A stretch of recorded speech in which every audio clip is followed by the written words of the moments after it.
essentially the breath is anyways kind of a Swiss Army knife of healing, right? You can use breath in so many different ways, That's right? so cool. Yeah. You can use it in different levels and different intensities, right? So there's a lot to do with the breath anyways, right?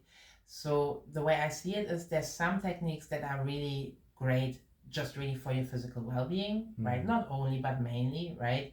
And one of the main things that seems to happen is that certain types of breath work, like for example the Wim Hof method, really lower your inflammation a lot, right?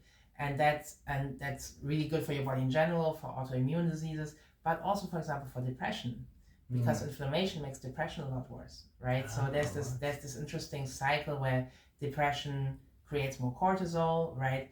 More cortisol creates more inflammation creates more depression. So that's one way, right? You can really target those kind of physiological processes, right? Wow. Yeah. Um, to help you with your well-being, with your resilience, with your immune system, right? But then, of course, there's also the emotional level, and that's the one that I think we love to work on a lot, right?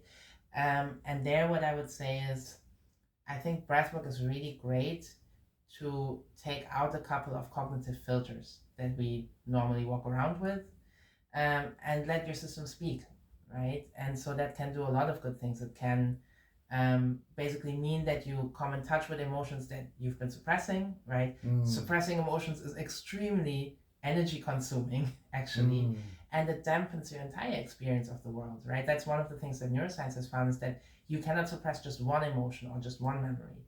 You suppress either everything or nothing, right? So if you want to never feel angry, you'll also never feel particularly joyful, right? Oh wow. So, right, you can't do just one thing, right? Yeah. So there's a heavy price to pay for emotional suppression. Wow. It's useful sometimes, right? Let's say you have a big trauma, you can't just, face all of it at once. So suppression has its place.